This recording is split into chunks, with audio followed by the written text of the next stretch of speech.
my hand, picking wild berries off God's land, and drinking my buddy's homemade wine. Living Northwest wild, hunting, fishing is my kind of style. I float the Wainuchi when it gets hot. I'm proud I own the things that I've got. I'm digging in moss bags up in the sand, and after work a cold beer in my hand, picking wild berries off God's land, and drinking my buddy's homemade wine. In the Northwest wild, hunting, fishing is my kind of... Hey, good evening and welcome to Fish Out Northwest. We are live here at the Washington Sportsman Show. Washington Sportsman Show, Puyallup Fairgrounds. We are bringing this to you live stream via Facebook and YouTube. This is a first, Big J. First. Nobody's ever actually streamed a show live from the fairgrounds, so you should be pretty proud of that. Hey, I'm excited. Fish Hunt Northwest is brought to you by Better Homes and Gardens Pacific Commons Real Estate, located in Puyallup, Washington, and of course Defiance Marine. Who doesn't know about Defiance Marine? They are fantastic partners who have joined up with us, and if you haven't checked out what they have going on, get online, defiancemarine.com, and check out all the boats that they build, and those folks do a fantastic job, and we are very pleased to be partnered up with those guys. So it might be a little loud in here. We are trying our best to control audio. We are just thankful that we can bring this show to you live stream from the Sportsman Show, and if you haven't been down here, you're missing out. There's a lot of stuff going on that folks need to see. I like to say not the same old Sportsman Show. You know, I just got here and I walked through a few of the booths and seen some of my buddies, and I did see some new stuff hopping around. Man. Right. And I just got back from Sacramento Sports Show, saw a bunch of stuff down there, so I'm excited to see what this whole show has to offer. So we might as well bring everybody up to speed as to why you're sitting here and where Barnum is at. Barnum's been fighting the flu for a better part of a week with a high fever, so I told him stay away. Mm-hmm. It's show season. We don't need flus and fevers, right? No, it gets that gets a little crazy, and we don't need people thrown up in the aisle. So we got Big J joining us here tonight live from the Sportsman Show. We're going to have you on as a guest, and lo and behold, you're available as the co-host with me for the rest of the night. That's perfect. I'm Barnum's stunt double, so I'm good. You guys are nearly twins. We're so close. I get asked all the time, are you Kelly Barnum? It happens every day. His hair is a little longer, right? You wouldn't believe it. Yeah, I do believe you, so that's fantastic. I want to say thank you to stepping up to help me out. Anytime, buddy. We got a lot of really good stuff going on now. We got a great group of guests that are joining us tonight. This is going to be fantastic. We got a scone eating competition. And so, folks I'm not in it. You're not in because you're hands down favorite. I'm right? hands down favorite. Yeah. Folks in the audience here are going to have an opportunity to win some prizes via a free raffle. Shing's going around handing out raffle tickets right now. If you're not here and you're on the way, you better get here because the seats are starting to fill up. And we have Lamiglas rods to give away, 3 of them. We have a bunch of swag from Clackacraft. We got gear from YBC. Ooh, spinfish. Yes, spinfish. We're going to talk about that a little bit. Yes. We have some gear from Max Lure. We're pretty well sitting good with a lot of stuff. We got a couple sausage packs over there.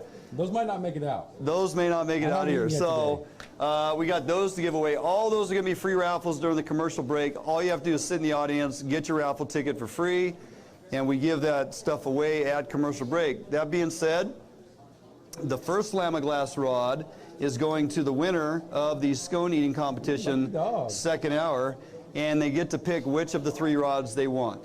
So we're going to select 3 folks randomly out of the audience. They're going to sit down, eat a face full of scones, and the best performance, I guess, is going to win a Lamiglas rod valued at over $300. Man, I'd scarf a scone for 300 bones. You're getting scones and a Lamiglas rod for free. You get fed and a rod. Before we jump, Won't be long. Before we jump too far ahead, I got to give a big thanks to Trey Kerskaden for all the help in getting this event off the ground. Oh, I love that guy. Yeah, Joe Brennan for all his diligence in helping get this whole thing set up, and his crew, and Steve and the audio crew here at the fairgrounds is phenomenal. They're doing great. Without all those guys, this wouldn't be happening, and we really thank them. So we are here in the Blue Theater. If you are tuning in somewhere on your phone or making your way across the fairgrounds here, you need to come join us because we got a lot of good stuff going on, and we want to make sure this place is packed because frankly, we're giving stuff away just for people showing up. Free stuff for grabbing a seat. Come in, grab a seat, go home, free stuff. How was the Sacramento show? It was awesome, man.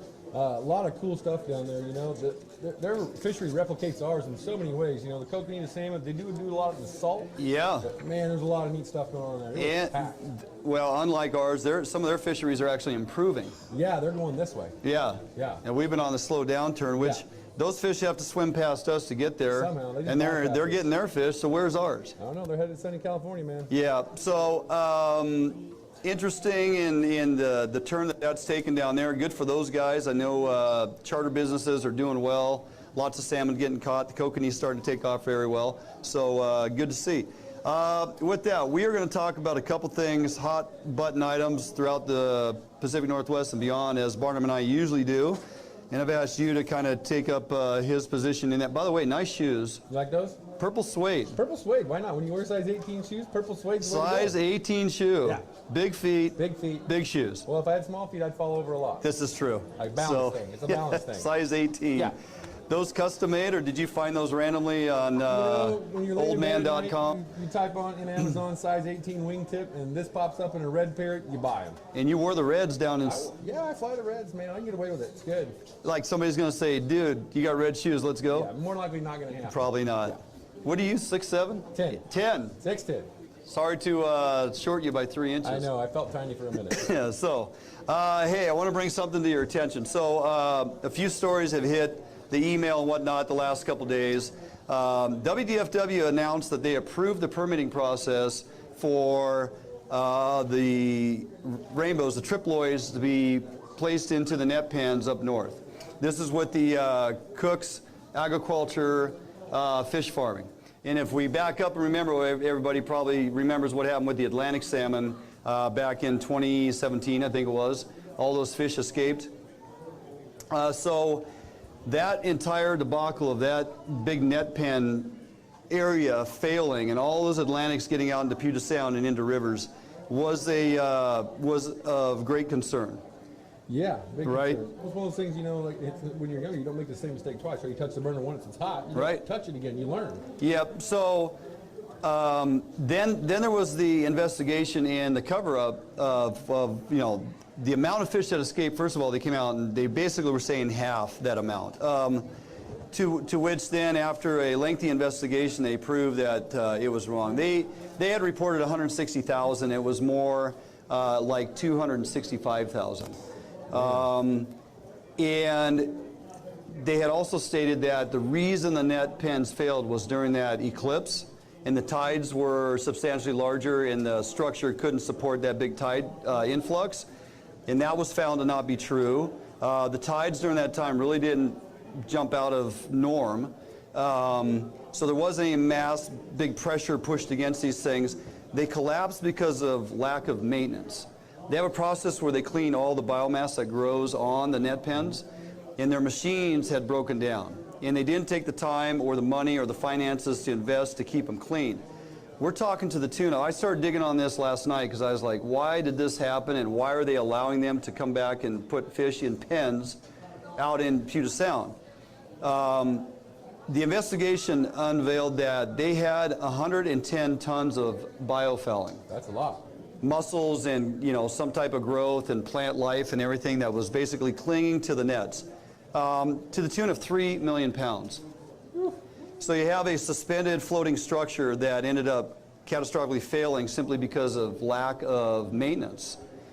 So if that's where it's at, and shortly thereafter, they actually took a position on it, believe it or not. Governor Jay Inslee, one of the things he did that was okay in my book this time, they introduced and signed House Bill 2957 to phase out non-native fish farming, specific Atlantic salmon, by 2025. So that was already on the books. They're going to get rid of those. Not just the devastation it created when all those fish got loose, but you're talking about an aquatic environment that's not natural. And I don't know if you've ever seen how they feed the triploids on the upper Columbia, Colville area. It's a mass amount of all these floating cages, pens. And they have this main big feeder motor, and it literally has flex tube going out over the top of every pen. And that thing fires up, and it's like a Gatling gun over every pen of krill pellets just hitting the water. And it's like piranha coming to the surface and feed. It's just a huge, noisy, massive mess. When all those pellets sink, they don't all get consumed by the fish, and they fall to the bottom. And now they're creating an unnatural, massive nutrient base that's typically not there. And it's no different in the salt farming. I mean, they have a feeding mechanism that they're throwing all these feed. Now, so they're going to move these triploids, sterile females, they call them triploid steelhead, but they're shaped like a football, so it's not a steelhead. In the freshwater, they don't really seem to have a huge issue with it. They don't have mass amounts of bacteria growth. They do have dead kill, where I've literally watched divers go in there. They go to the bottom of the nets and they pull up all the dead fish and they put them on a barge and they take them out of there. And this is like every few days, those Colville guys are diving in these pens, pulling these dead fish out and getting them out of there, so it lessens the amount of bacteria and, you know, disease.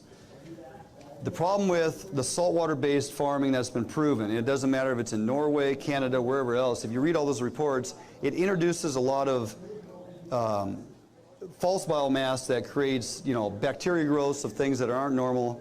The lice is a huge issue, the sea lice, and we have anadromous fish that come and go through our waters, and they're passing right by. They're already proven years ago up there in Canada. You have a lot of fish intercepted in this biomass, and they get a lot of lice on their gills, and it's detrimental to outbounding smolt. A lot of them have proven to die off. So in my mind, and maybe I'm wrong, and I've put a couple phone calls into WDFW. I didn't get any phone calls back, weird, but I wanted to ask, you know, how do they justify moving forward with this? And they, in the report, if you're bored and want to read this stuff, you know, it does allude to that all the scientific research shows and that they'll be fine, and they have they have criteria that it has to fall within, and they have to do constant testing. But to me, it seems that they are introducing, yeah, it's a rainbow. Yeah, there's rainbows and steelhead swimming around in Puget Sound, but it's a triploid rainbow. Says we're losing feed here, Josh. Okay, so the sea lice don't care, and the bacteria don't care, and the biomass of their home, you know, nutrient buildup and all that doesn't care. So you would hope that maybe they've authorized it, but through pressure and folks not agreeing with this and doing this all over again, and the possibility of interfering with the direction our anadromous fisheries are going, that maybe this goes away. I don't have an answer for everybody. I just want to put on your radar to say, hey, don't just dismiss what Cook is doing, because they want to just simply replace their Atlantics with triploids and kind of see where that goes. So kind of an interesting news story that came out lately. Okay, secondary to that, not sure if folks figured out that or read, we had a steelhead kill at Hanford hatchery I read something last about few that days. today, yeah.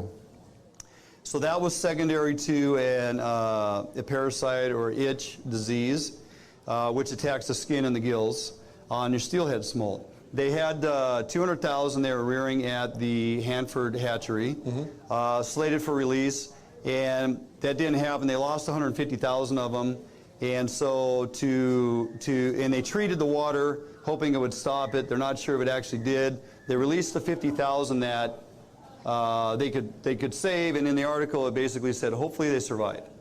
And so I had put that post out this morning just to remind folks that, you know, that whole entire area was closed to steelhead fishing this last year. Yeah, that's my backyard. Huh? That's my backyard. Yeah, so we had no summer steelhead fisheries, or as we roll into fall fisheries over there for steelhead. Now we have one of the facilities that was rearing or raising 200,000. They lost 150,000. So if we follow the math that's been proven as it relates to the Columbia River fisheries, we released 50,000. 70% of those are going to be consumed by bird predation. We have an 11-year study that proves that from the Snake River confluence down to the estuaries on the lower Columbia, we lose 70% of our steelhead outbounding smolt. If we lose 70% of those, excuse me, 50,000, that's down to 15,000 fish. Now, 15,000 fish making it to salt, go out, life cycle, and return. On a good year, if we get a 1%, that's 150 fish. 150. So that one facility on a good year now is going to have 150 fish coming back to it. That's almost not even enough for egg take in the following year. No, I know there's a lot of hatcheries that were bouncing eggs back and forth, this year. They couldn't fill them. They just weren't there. And when they lost those fish, they tried to get fish from other facilities, and there's just none available. There's none available.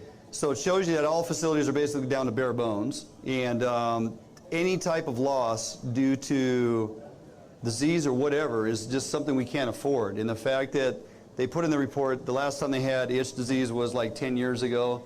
Okay, there's a lot of conspiracies thinking they're not doing their job, they're not filtering water, they're not doing what they need to prevent it.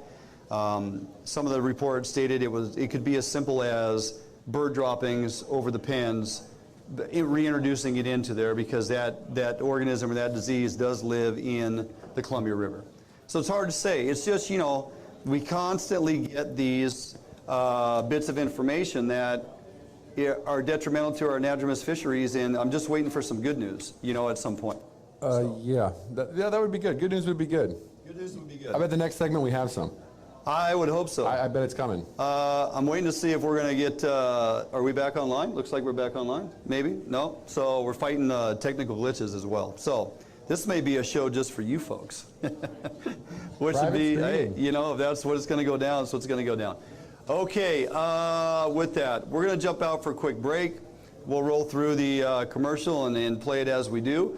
Running down the list of guests tonight, we got Nick Amato from Amato Publishing, and Salmon, Trout, Steelheader is going to sit down and have a chat with you and I. That's cool. I'm excited for that. Yeah. I was chatting with him before the show. He got a lot of good information to offer. Yeah. It's going to be good. I hadn't talked to Nick for a couple of years. Good to see him in the facility, and we'll sit down and have a chat with him.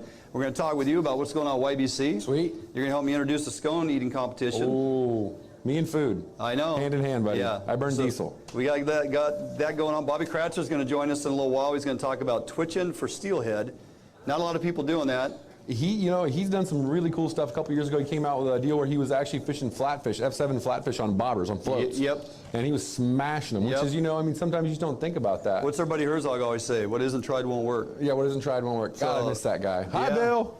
Yeah, he's doing fine. I love him. He's great. Bobby Kratzer could twitch for carp. Dude, he's a stud. Right? He's a fishy cat. I mean, he literally twitches for everything. So, and we'll close out with Johnny Candle, Mr. Maglure himself, and Walleye extraordinaire. Yeah. He's a nice guy, too. He's in town, you did a good so I thought job we'd picking grab these him and put people. him on the show. So, yeah, he agreed to sit down with us and have a chat, so that's going to be good.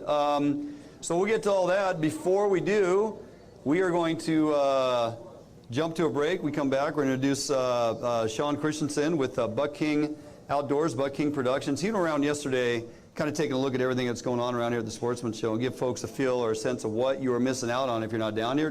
Put a real nice 6-minute video together. So we're going to take a look at that right after the break, so don't go anywhere. We'll be right back, hopefully, live feed right here on FHN. Perfect. Marine is the one-stop shop for the Pacific Northwest angler.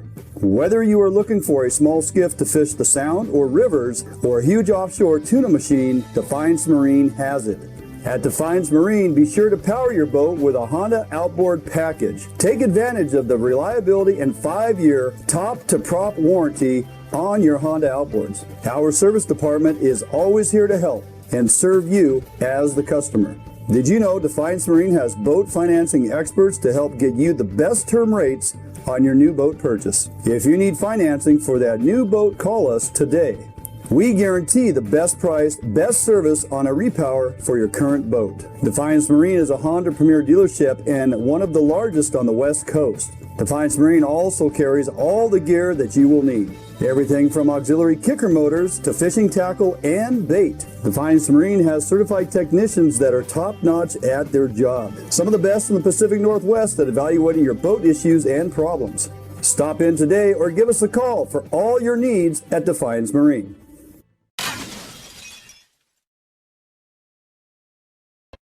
At Metals Supermarkets, we understand your need for fast access to a wide variety of metals, so we've made it easy. Our network of stores carries a wide variety of metal in all different types, shapes, sizes, and grades, with no required minimum order size. Who could ask for more? Simply tell us your dimensions online, on the phone, or in store, and we'll cut or process the metal to your desired size, often while you wait. We offer same-day service and can deliver the metal right to your door or job site. We even source hard-to-find metals, so no matter what you're looking for, Metal Supermarkets can provide it for you. And we're conveniently located with brick-and-mortar stores in Seattle and Portland, so you can check out our extensive stock for yourself. Superior customer service is guaranteed. Quality service from real people who know metal. We are the small quantity metal experts. To place an order, simply call a store to talk to one of our knowledgeable customer service representatives. Fill out a quote request online, order off of our e-commerce website, or visit one of our many locations and pick out the metal you want. Whether you're a small or large business, government, homeowner, or hobbyist, we make it easy for you to buy the exact metal and just the amount you need. We've been doing this for over 30 years, so we know how to get it done. Metal Supermarkets, the convenience stores for metal. Visit or call a Metal Supermarket store near you today. What if there was a smarter way to search for your new home? Introducing the Better Homes and Gardens real estate website and mobile app. This revolutionary new search tool puts your needs first. Narrow your search to what matters most to your family, like school data, school districts, and even walk scores. Get easy access to your local affiliated agent, as well as unique and local insights about neighborhoods and properties directly within the app. With synced and saved preferences, you'll always pick up wherever you left off. Get your smarter search started today with Better Homes and Gardens Real Estate.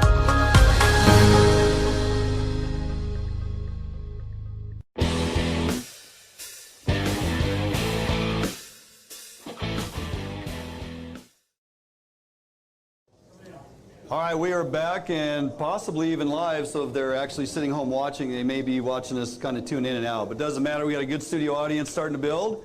We're back here live, Fish on Northwest, brought to you from the Washington State Fairgrounds for the Northwest, or for the Washington Sportsman Show. And joining us, my buddy Sean Christensen, Buck King Outdoors, Buck King Productions. You spent a little time walking around this place yesterday. Oh man, my feet are burning. Yeah, still? Did about 5 miles yesterday walking around, 15,000 steps or so, and didn't cover it all. You carry one of those little step counters? Oh yeah, it's on my phone. Yeah.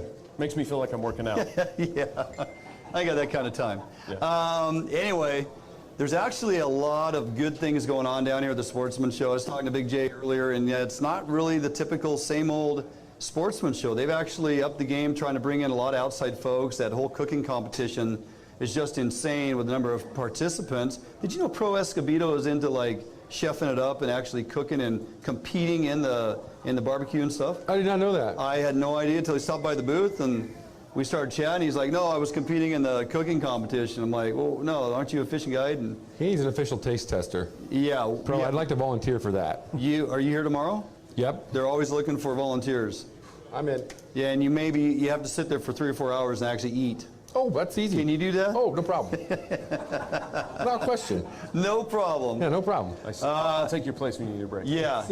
Anyway, Sean, you guys got out yesterday, walked around, talked to a lot of folks, checked out a lot of the things going on, some of the attractions that folks can go see, and you found some pretty cool stuff. What'd you run into? Oh, I mean, this place is like heaven, right? For us fishers and hunters, outdoors, camping. There is people from outside of Washington here. We've got local people that are building really custom stuff that is just for, the fisheries and hunters right here in the state. Real appeal to what we do. Like you said, it's not the same old thing, is because even if you come here and you haven't done something in a while, it's great refreshers on the seminars and tons of stuff going on. So you can't even get it all done in one day. Yeah. Well, techniques always change, right? So product always changes. There's always something new, something exciting, right? Somebody figured out something like, Kratzer and the twitching for Steelhead thing. Yeah. People want to hear. Working with YPC, you guys are always coming out with stuff. We'll talk about the spinfish in a little while, but a lot of stuff gets put out there at ICAST, and then these sportsman shows fall later in the year, and folks can't wait to get their hands on some of that stuff. And by the way, thanks for bringing the spinfish. We got spinfish to give away to a handful of folks here tonight, so all of that is working well. Okay, with that, let's go ahead and take a look at that 6 or so minute video you guys put together. Nice little piece you did. Josh, if you want to roll that out, we'll take a look at that right now.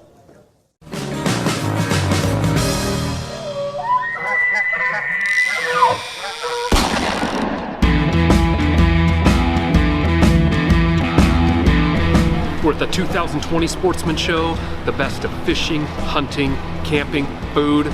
Let's jump in and check it out.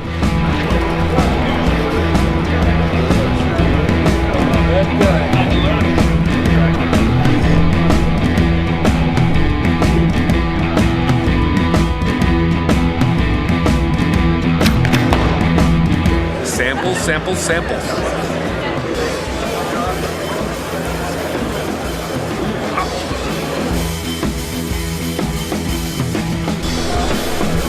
Here with Austin Mosier, one of the guys here in the Northwest at the Sportsman Show. You're doing a seminar this weekend at the show. Tell us what you got going here. Yeah, we're doing seminars every day out here. I got 2 on Thursday, 2 on Saturday. We're on the walleye tank out in Walleye Alley, and we're teaching people about these fish and how much fun they are to catch and how good they are to eat. There's a bunch of fish out there in the tank. And we're talking trophy fish with Austin. So if you want a big fish, hit him up. Flashlight, this locks where you want it. Doesn't affect this. I can hear when you need it. Let it down when you don't. That's pretty sweet. This isn't a knife. This is a knife. Anyways, good to see you. Don't care. One of the coolest things at the Sportsman Show every year is the wild game cooking competition. And Saffron is in charge of that. We got 5 days of it, all sorts of different stuff. Tell me what's going on. Oh, we have everything when it comes to outdoor cooking. We're starting with game, then game bird, then whole animals, a whole day of grilling for steak, burger, salmon. Then we move on to Dutch oven, breads, mains, desserts, and then finally we get to smoking. So then we have all the international four, as we call it, the ribs, brisket, pork, and chicken. So, oh, and chili. How could I forget chili? We got chili in there as well. So, yep. Yeah, and you can come in and watch it, and there's judges getting different tastes. Yep. And if you sit in the audience and check this out, you might get a taste.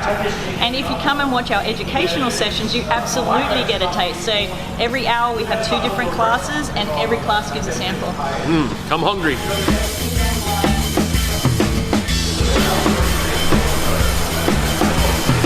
Buy a boat, win a prize.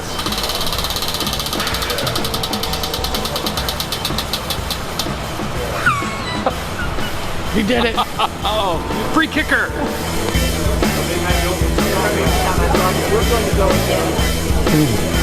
Of course, you always got to talk to Jarod Gibbons from Okanagan Valley Guide Service. He put me on my first turkey. He catches tons of kokanee and, of course, mule deer. But something else, you got something new this year that you're doing. Tell us about that. Well, we have the elk this year, you know, in the East Okanagan unit, you know, so it's a hair tag. It's September 8th. We're going to do it for a week long.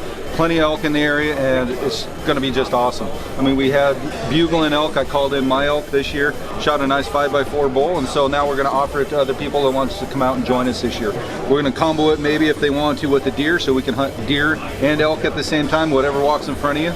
I mean, so it's feast or famine, man. Here we go. Well, I mean, imagine going up to Okanagan Valley and you have a shot at an elk and a deer. How awesome is that in Washington? So hit up Jarod if you want to try that out for sure. Which is really good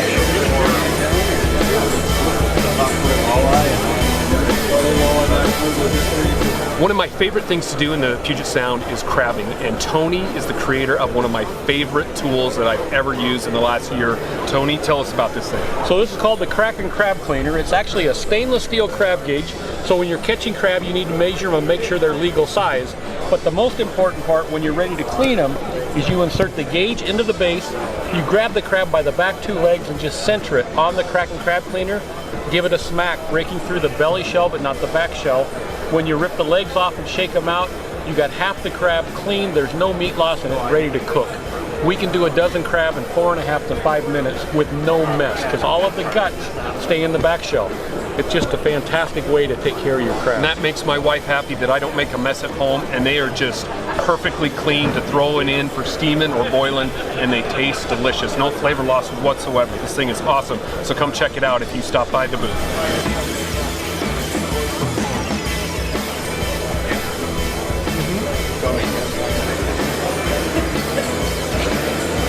At at the Sportsman Show, we have a lot of local companies, which is very cool here in Western Washington. Chris with ProLite Rods, where are you guys from? Tumwater, Washington. So they're just a half hour south, and they build stuff for fisheries all over Washington, which is really cool. What kind of stuff do you guys do? Do some bass, walleye, salmon, steelhead, of course. And of course, I need a new downrigger rod for a salmon season this summer. So you got some of these? Yeah. Try to focus on technique specific and building a good quality rod. And what's really cool about him is he can throw a personalized logo on, the Buck King logo, the Fish Hunt Northwest logo, whatever you want. So come check him out at the Sportsman Show this year. Yeah.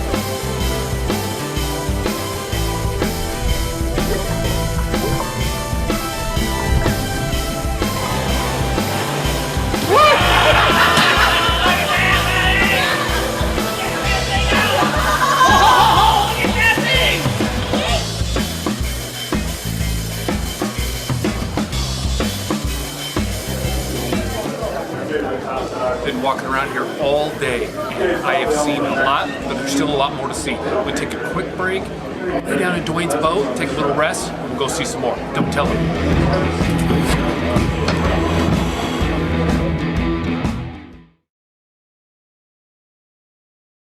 Well, there you go. Thank you, Sean Christensen, for that. It was well nicely done right there. Yep. Lots of stuff to keep you busy. He's bouncing all over the place here. How about the size of that trout that kid caught? That was a tank. Yeah. Was that little kid wearing like a Superman costume? He must have been. Pulls in that massive trout. He should have been. Yeah. I should get one of those next time. So we had two options going into tonight, by the way. It was either eat scones for a competition or bob for trout in the trout pond. That water was not very clean. Well, there's that whole it's a fish foul pond. mass bacteria thing and itch disease, I think, in your gills. We just kind of steered clear of that. So nicely done. Did you learn anything new? Well, I had my first bite of cougar out there during the cooking competition. I had a bite, and I just had a visual. You just went like not on some 80-year-old woman's arm or something. Oh, no. Mountain lion, sorry. Oh, gotcha. There we Okay, go. I'll that's say clarified. Pacific Northwest. All right. So, okay, just clarifying, right? Yeah. I was curious too. I'm glad you asked. 'Cause I was like, you were there. Yeah. So, and I asked the guy, it's like, do you have a storefront, a restaurant? He's like, I'm a plumber. I mean, these guys just come all over the place. How'd it taste? I got a buddy that just like swears. pork. Yeah. it's good. Yeah. Cat's good. Yeah. And I spun that wheel, and hit the free kicker. And you got the free kicker? I just didn't buy the boat. So You see, had you bought the boat, disqualified. win the free kicker. Yeah, that's a great competition. Saw that Defiance 220 over there. Yeah. Much like David's boat. Very nice boat. If you haven't seen that, get over there in the boat tent. Check out the Defiance that's sitting on blocks for you to walk through, and they got a whole new interior package, which is pretty nice.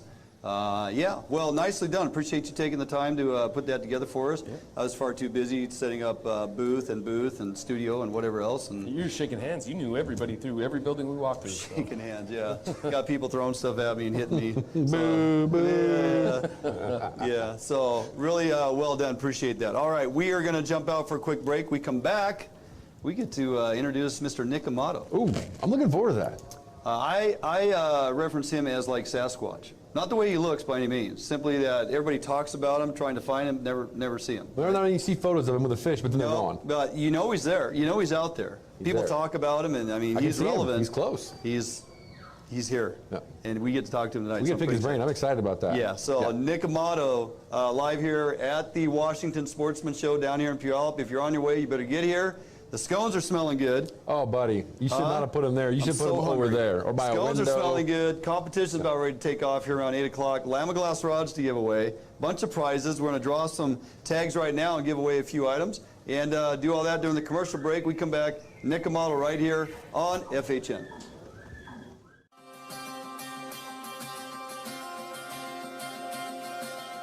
Allied boats are built by West Coast fishermen for West Coast fishermen.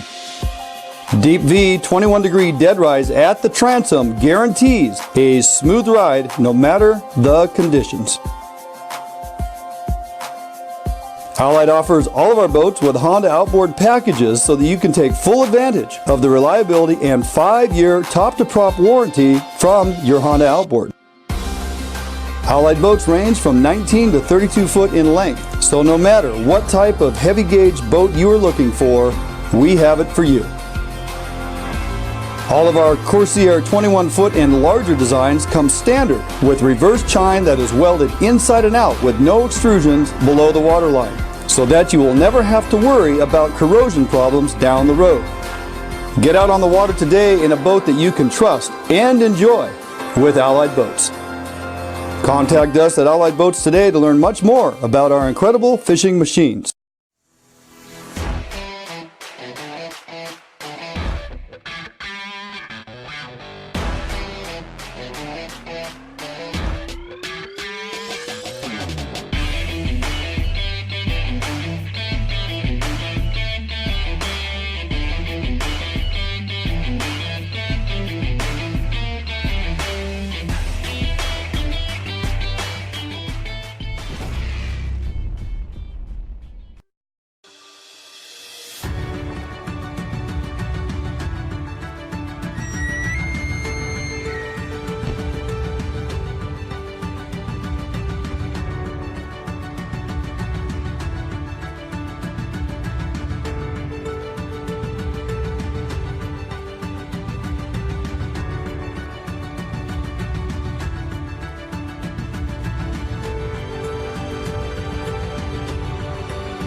Hey, welcome back, Fishing Northwest. We are once again still live here at the, we're still live here at the Washington Sportsman Show. So glad you could join us.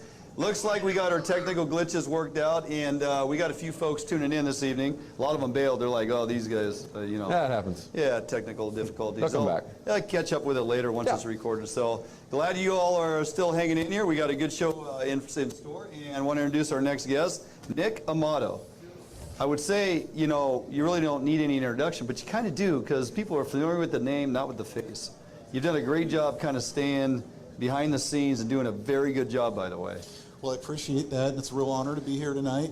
You guys are doing a great job. This is amazing. Yeah, thank you. Just to tell you a little bit about myself, I've been the editor of Salmon, Trout, Steelheader magazine for about 25 years now. Yeah. My father started it like 50 years ago. Frank. So, yeah, Frank Amato, and it's going strong. It's been a lot of fun. It's given me a lot of opportunity to learn a lot of incredible fishing techniques and to share those techniques with the readers. Well, and you've traveled all over the world. I mean, you have traveled, I mean, destinations that people can only dream of, and had the opportunity to fish all different types of fishing. You're good with a fly rod. You love, you know, you kind of brought bobber and jig fishing to the forefront, you know, for a lot of folks. Late 80s, early 90s when it really started taking off. You and I were having a conversation yesterday that I remember as a 17-year-old kid driving down to Blue Creek trying to figure out this, you know, this steelhead fishing thing everybody's got to get involved with.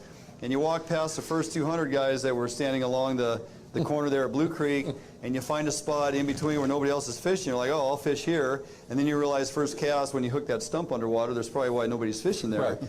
And then you look at the guys fishing red and white bobbers and crappie jigs, just putting a smackdown on these steelhead. And I'm going, this is not even possible. How is this, you know, even work? And then I crept up a little bit to where these guys are fishing. And I had a guy open up his jacket and point to his 9mm that was strapped to him. He says, hey kid, from that stump down is drift fishing, from that stump up is bobber and jig. I don't see a bobber on your line. Okay, I'm going back below the stump. So hard school at Knox, but you know, that was early on. Folks were trying to, that was about 85, 86. Folks were trying to figure out that bobber and jig thing.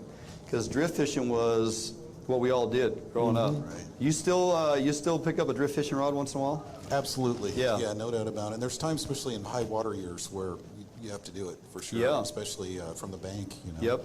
Absolutely. I say drift fishing. Are you fishing that 6-7 foot leader everybody likes to throw out there? No. I went through drift fishing a couple weeks ago on the show and broke it down, and And it was well received. I think that little video has been seen over 10,000 times, and people are like, "Oh, this is what drift fishing is, right?" I love drift fishing, man. Yeah. It's for me, it's like more of a sense of achievement, right? 'Cause that's how I cut my teeth. We were talking about that before the show. How steelhead fisherman, when you first start, you got some corkies, some yarns, some birdies, some okies, or whatever. Right. And everything you fish with is right here. Yeah. And you got a drift rod and spinner rod, boom, you're gone. Yep. Rubber boots, soaking wet, no rain gear, just gone. Wool shirt getting, excuse me, soaking wet, and smell like wet dog when you get home. Yeah, isn't that a good smell though? That's a great smell. So happy. But I mean, that was back in the day. We just okie drifters, corkies, little scent eggs if you had them, tie and spawn eggs, Yarn. right? I mean, it was just it's pretty simple. Yep. So, Nick, did you spend a lot of time in those early years? At some point, did you start tying a bunch of your own jigs, or were you just using what everybody else was throwing out there? I definitely tied some of my own, but I was also fishing with a lot of different people, and I was able to kind of see what was working. Yeah. So, I'd see, okay, this brand and pattern seems to work really well here. This size seems to work. This pound test works great in like super cold, clear water, higher water, bigger pattern. So I didn't spend as much time tying them myself. Sure. But, I use all different types. And did you see a lot of the guides down in Oregon at that time jumping on the whole jig thing, or were they kind of sticking with what was tried and true? They, not so much, and a lot of that's because I was using a fairly light line, so it was a little more difficult to do that, I think, the way that we were doing it at the time. What? Do you remember how old you were when you caught your first steelhead? Oh boy, so it was on the Stucker River with a Steely, I would have been like 7 maybe. Is that right? At the front of the drift boat, something like that. How about you? Me, I think I was like 9 or 10. And it was a Drano, and my dad just took us down there, and we were actually fishing, back in the cove area. And it's like, don't cast over here because there's weeds. And of course, you're 10. Woo! As soon as it hits the bobber, does this, and then goes. Yep. And that was it. My little guy got his first at 4 on a bobber and a jig. That's pretty good. Yeah, 13-pound wild fish. He was pretty pumped. Yeah. Yeah. Did you bonk it? No. The good thing is, at 4 years old, he still understood we had to release it. Right. He called them high fins. Oh yeah. Yeah. So it was a high fin. You taught him early. Oh yeah. Right on. Yeah. Nick, given the opportunity today, what's your passion? What's your favorite way to go about it? Bobber and jig, fly fishing? You like swinging the fly?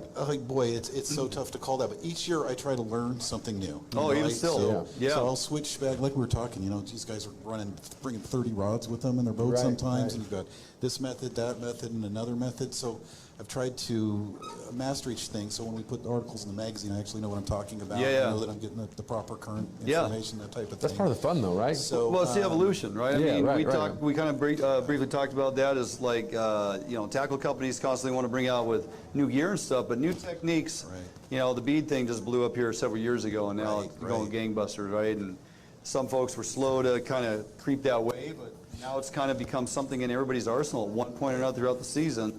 You're either going to put a bead on or a rubber worm or something. But so to answer your question, though, my favorite thing to do, Yeah. which would probably be, and this is what I really enjoy doing, like on the Klickitat, I'd get on the river and then I would just take spinners and that's it, keeping it simple, a hook sharpener, a little box of spinners, maybe some spoons, and then just start hiking and hike and hike until I caught a fish or got dark. And I would go and go and go, and I would see, and the exciting thing about doing that is a lot of times you just get unbelievable grabs. Fish would swim, you see them coming and hit and run back out and start cartwheeling. So then I switched from some of the lighter spinners lately when I was fishing the chutes a lot to some of the inline blades, which are just amazing for getting down into the tail outs and that type of thing. And then this past year I learned a new thing which took a while to catch on to, and that's the wicked lure style of fishing with the hoochie spinner kind of stuff in the sinker, because you're literally drift fishing with that kind of thing. Right. You get it down there, you get the big fish because you got the big flash. You're rigging that just like you're drift fishing with a lead? Yeah, it's similar. You can do it that way or put an inline sinker. Yeah. So, but we caught a whole bunch of You fish throw doing that steelhead this last too? year. Yeah, for steelhead. Oh, yeah. I mean, 8 squid, right? Well, there's one on the cover of the last issue. Oh, that's right. Yeah. So incredible. Interesting. But covering that water is just fun, and with any type of lure, just seeing them come at you. Yeah, time and a place, but if you got your druthers, you're going to pack the hardware box and just spend a whole day doing it. That's a really fun thing to do. It's low maintenance too, man. I mean, so many of us, we put in all this effort, when you go on a boat and you do the bait and you do this and you do that and you tie rods, you tie 400 liters, you're all this, right? And so, like me, and people ask me, well, what's your favorite way to fish? And I say, on the bank. Yeah. Because if I'm in a boat, I'm rowing it or I'm running it. Yeah, boat's a lot of work. Some days just go back and just be a bank guy and just kind of knee deep in the water, a little cold in the morning, that's where it's at. Oh, yeah. Yeah. thinking back over the years, all the different opportunities you had to go steelhead fishing or salmon, but memory that kind of sticks with you as far as one of your best memories. Maybe it was your largest steelhead, maybe it was just one of them majestic steelhead in the environment you were in that one just resonates in your head. Where was that at and what was it? Well, I mean, just go for it. Yeah. Okay, so like the Dean River, flying in a helicopter, first steelhead 15-pounder on a surface skated fly. Is that right? Hard to beat. That'd be pretty cool. Not hard to beat that. That's pretty cool. Yeah. I'm all in for that. He had me at helicopter, by the way. Yeah. I didn't care where we were going. I was like, oh, you went somewhere I can't go. Right. But probably the most meaningful thing is maybe just hiking my local Eagle Creek and again with spinners, casting and getting fish and fighting them in the tight quarters and that kind of thing. You and Frank get out fishing very much anymore? You know, once in a while. He still fishes down in Southwest all the time, you know, Washington. And we get out. He used to obviously took me fishing constantly when I was a kid. I'd get to skip school once in a while, so I'd get up at 4 in the morning and freeze to death just to miss a day of school for whatever reason. I hear you. How old your dad? He is 77. That's awesome. 77. Fantastic. Yeah, my fishing partner's sitting in the audience. He's 80. And, you know, you met the beard. He's selling his jigs over there at Sportco, right? So the three of us get out. And, you know, it's interesting. You go out 3 generations on the river like that. And I understand, and you know, how special that is. But when you run into folks and you're, hey, how's it going? You guys have a good day, whatever. And they recognize that you were there with your old man and your son. They're like, that's kind of like, you don't ever see that. You don't see 3 generations on the river together. And so I really value that time. Problem is we don't get out enough because, you know. I do that all the time with my dad and my boy. It's important. Yeah, you too, right? You pass on that tradition, right? And then they share the same passion. That's the coolest part, right? Like my kid and my dad share the same passion, right? Yeah. So it's something we can just drop everything no matter what's going on and we all go out there and it's just fishing. Well, and if it goes right, Pops is fighting the fish, Jordan's got the net, I got the camera, and he gets that fish, and then we all just spend the rest of the day calling him Grandpa's net yacht. Yeah, I got to yell at my dad and say, hey, put down your cookies, grab your rod. You're right. Because he's a glorified cookie holder and a glorified rod holder. That's pretty much all he does in the boat. Yep. Now, I got to say, I've been working so hard here lately. Dad's up on me. I think he's caught over 10 steelheads so far this season. All right. Yeah, he's So I remember that time I invited you and Andy to come up and spend time with me. amazing. We were out there on the Wainuchi staying at my buddy's cabin. And it's interesting because you came in and we sat down at dinner that night.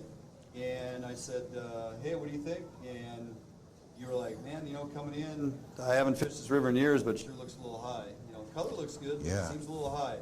I was like, well, we'll find fish. Might have to work for them.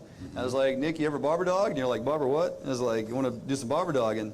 And rigged you up with the stick leads, and we went out bobber dogging, and we got 6 or 7 fish that day. Yeah, that was a great day. Yeah. That method works so well. It's so fun. Yeah, and we were tight to the weeds because we had high flows. We were fishing right at the grass line, and you and Andy were fishing, I was rowing, and it was a great day. It was perfect. That was a lot of fun, and that was, I don't know, 8 or 10 years ago. I know, it's and we haven't fished fast. since. So It goes fast. Yeah, apparently I pissed him off. He hasn't called me back. So. He's been in the woods, as you said. Yeah, been in the woods. Yeah.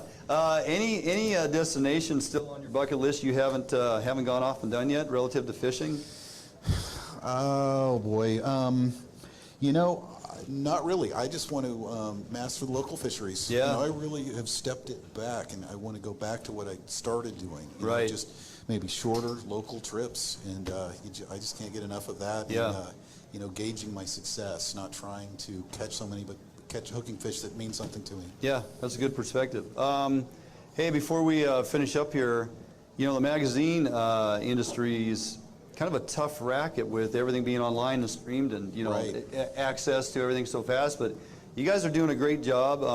You know, your magazine is online. You got podcasts going on now, the STS podcast. Right. Yeah, if you go to salmontroutsteelheader.com, we've completely changed everything, so now you can read it, back issues or back articles for the past on your phone. Yep. And we're adding more and more all the time. Yeah. Good. I learned a ton from STS as a kid. It was kind of like, you know, one of those Bible things. I mean, every month I'm waiting for this thing, and my parents were always like, because I'm sitting there waiting for it, right? Because I learned a lot in that magazine for a long time. Oh, yeah. And it gets you fired up about learning new stuff, right? We didn't have anything online. There weren't any other real magazines that got to the heart of the matter, the stories with the guys and the outfitters and the how-tos and the pictorials, step-by-steps, and all that stuff was way ahead of its time and kind of put it out there. And STS was, if you were fishing in the Northwest, you probably had copies of STS in your house and still do, you know. Right, we're still getting the word out there, and the passion for steelhead, salmon, trout fishing has not changed whatsoever. It's amazing. People still love it. Yeah. People still love it. So, well, like you said, you're trying to evolve, you know, even after all these years. It's like try to learn something new each year and keep moving forward, you know, and that's a good thing. Any other new publications coming out? You got any books or anything you're going to write, or you just editing? What we're probably going to be doing shortly are digital books. Oh, so yeah. there's going to be compilations of old articles that might come together for certain things, new things coming out, and anyway, we're headed that way. Yeah, what's old is new. Right. Yeah. Right. And you still editing Great Lakes too? Right. Yes. Yeah. We also have, so you're doing STS and Great Lakes. Yes. Kind of a busy guy. Yeah, and laying them all out, and we're busy. Yeah. Right on. Well, behind the scenes work that nobody sees, right? You're right. That's where I am. You want to know where I am? I'm in a corner on a computer. Right. We're doing spreadsheets. I want to hear what we're catching. Yes, absolutely. Well, hey, want to say thanks. Appreciate you stopping by tonight. You know, getting caught up with you, what you got going on. Let's make it a point to let's stay in touch, and we got about. Well, we got to get through the Portland show, but after that, we'll have about 6 weeks left to get through steelhead season. I may have to call you up and say, hey, what do you got going? Let's go catch some fish. It'd be great to get in the boat again. Yeah, I'm in for that. All right. Really appreciate you coming by, Nick. Great to catch up. And see, this was pretty easy. Cakewalk. Walk in the park, man. Absolutely. Walk in the park. Right on. A little bit from Nick Amato this evening. Really appreciate him coming out. He's a great guy. Known him a long time. And a lot of history in that head there. So kudos to you. All right, with that, we're going to jump out for a break. We're going to give away a few things. Come back, it's you and me, big man. We're just going to kind of pick your brain on what's going on at YBC. You don't want to dig too deep, brother. You don't want to dig too deep. Don't open just that fair vault, warning. right? And we're going to select 3 folks out of the audience then to join us for this little scone eating competition. I like that. You like that? Do I get to pick them randomly, or do they get? Yeah, we'll figure that out. Okay. We'll pick tickets out of the bucket and try to figure out if they're going to step up and want to do this. So, all right, we'll do that when we come back. Nick, thanks again. Jumping out, quick break. We'll be back right here at the Washington Sportsman Show, right here on FHN. Good job, dude. Defiance boats are built without any structural wood materials. That is why we back our boats with a lifetime warranty. All of our Defiance boats come standard with large fish boxes that are fully insulated so that you can ice your fish properly all day. Defiance boats feature a 21 to 22 degree dead rise at the transom and a large reverse chine for incredible handling and stability offshore. Defiance boats are foam flotation filled and unsinkable for the ultimate in safety while fishing offshore. Defiance boats feature fuel-efficient hull designs with large fuel tank capacity so that you can have maximum fuel range for making long offshore runs completely safe and affordable. All Defiance boats come standard with self-bailing decks for improved safety while at sea. Defiance Boat offers all our boats with Honda outboard packages so that you can take full advantage of the reliability and 5-year top-to-prop warranty from your Honda outboard. Defiance Boats for all your boating needs, and let us help you get out on the water.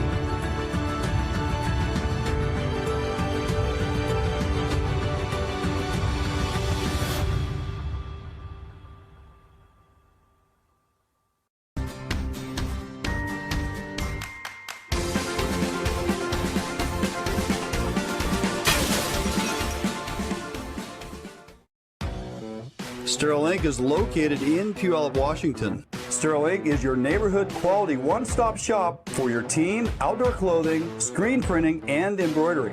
At Sterling Inc., we are passionate about the outdoors and our environment. We only use environmentally safe products. If you fish, chances are you're getting a discount. At Sterling Inc., we take pride in working with the customer to get you exactly what you need. Let us help you with all your screen printing and embroidery needs at sterlingprints.com.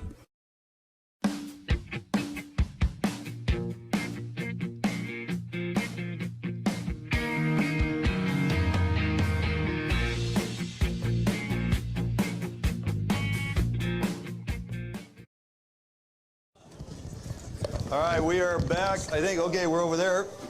Big J, we're having a hard time getting people to step up and eat scones. Man, I'm telling you, if I hadn't worn my good I got shirt, two. I got two. Where's our third participant? All right, we're going to wait a little bit. We got things to talk about, but we got to get at least 3, or, you know, maybe it's going to be 2 people. And oh. Dad's going to do third. it too. I saw it. I got a bit right there in front row. Right in front row. So it's 2 to 1. That's like the family is coming after that's against smart. the Double your odds, individual, right? Okay, all right. So we'll put that together in a little bit. But before we get there, YBC, man, things are still cranking along. Yeah, it's busy, man. How's the facility over there on the east side? Still. It's good, dude. Yeah. We're still doing some stuff there, you know. Got stuff in both, you know, dual manufacturing stuff, and we are busy, man. Yeah. I mean, so much stuff, and you know, we've been traveling. You know, Buzz, myself, and Dan. We travel absolutely all across the entire country, marketing, selling. You know, leveraging it. It's a lot of fun. How many folks you guys still employing over there? 40. Is that right? Yep. Very cool. And what primarily comes out of that facility? So just a little bit of everything, man. I mean, a lot of it, you know, we do R&D there, you know, so, you know, if we need something quick or like custom colors, you know, and products that we, you know, maybe don't sell as many of, like a rooster tail type thing, you know what I mean? So we don't need to produce, you know, hundreds of thousands of them. So, yeah, keeps us busy though. And of course, everything's shipped right out of there. You know what I mean? Every package, we ship thousands and thousands and thousands of packages a week. It's absolutely insane, yeah.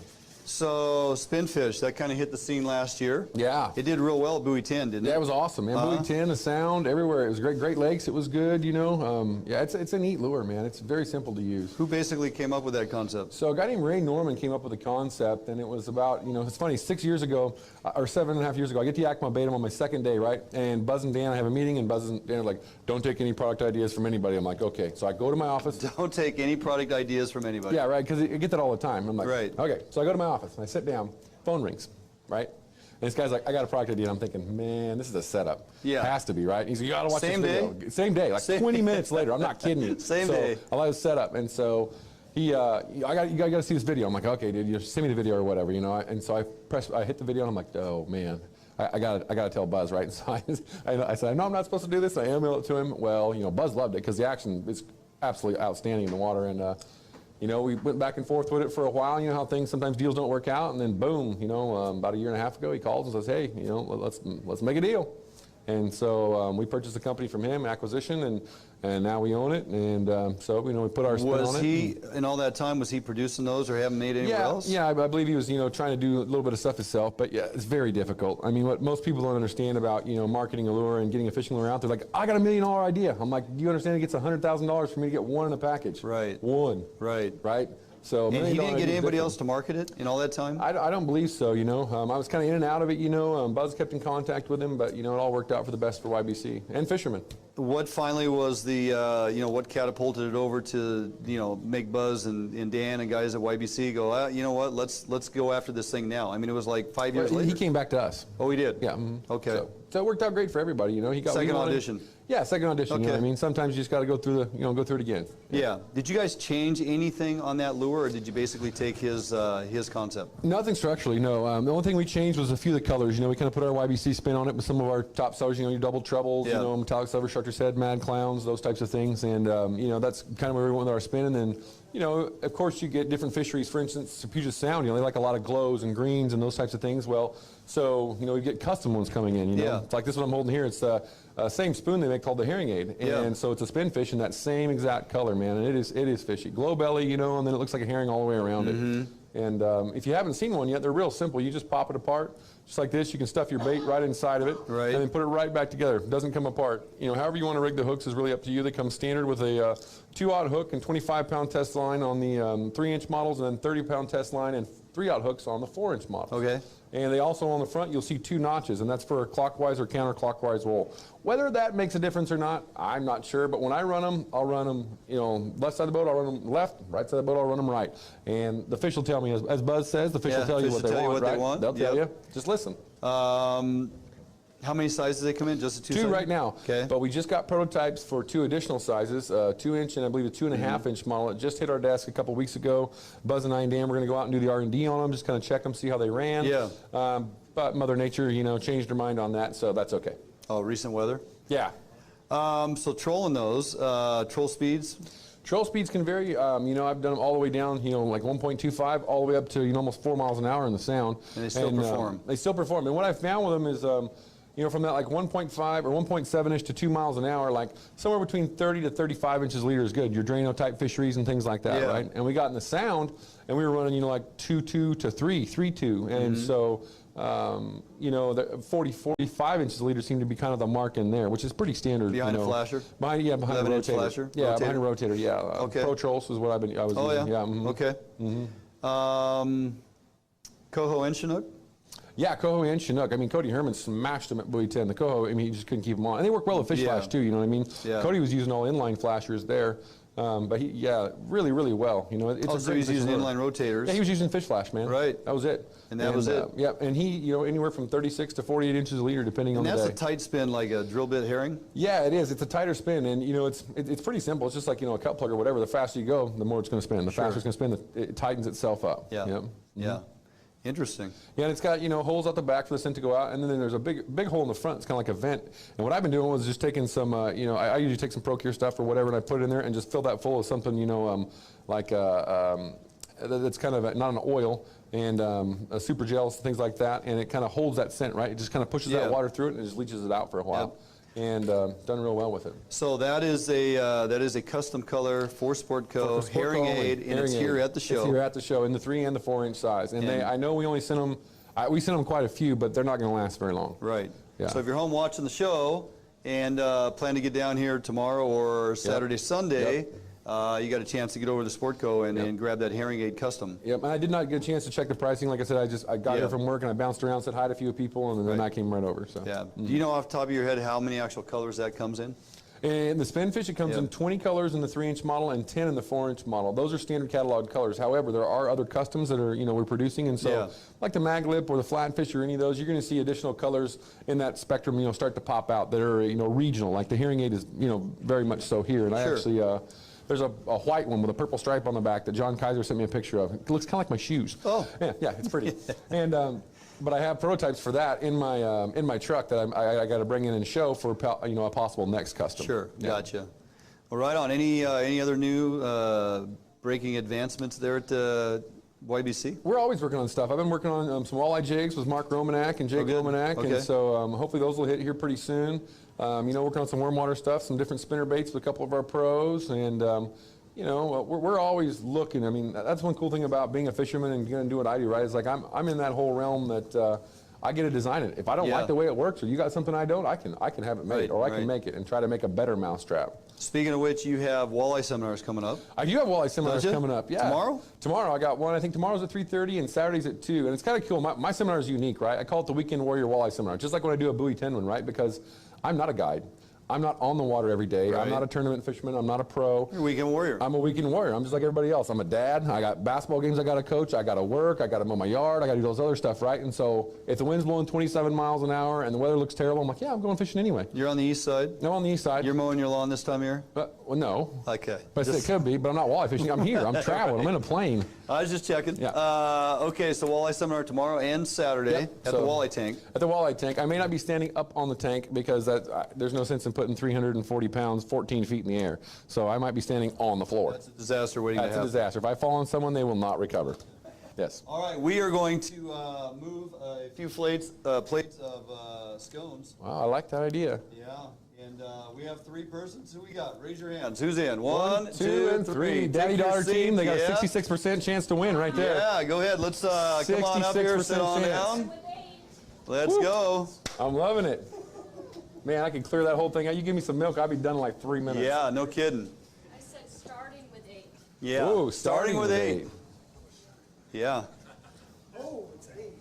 Yeah, so, you know, kiddo, I'm rooting a plate for of you. 8. I'm rooting for you. This is gonna be good. Yeah, I'm gonna keep official time. We're gonna go for 3 minutes. 3 minutes. All right, man. we're gonna go for 3 minutes. I like that. 3 minutes. Eat as many scones as you can. On my go. First of all, who are you? Where are you from? I'm Brian Gackey from Eatonville, Washington. Hold a second. There, say that again. I'm Brian Gackey from Eatonville, Washington. All right, Brian, welcome to Fish Hunt Northwest. I'm Josh Darling, Tacoma, Washington. Josh, welcome. I'm Harper Zarling from whatever you said. Tacoma. Well, you got my vote, kid. I'm cheering for you. Yeah.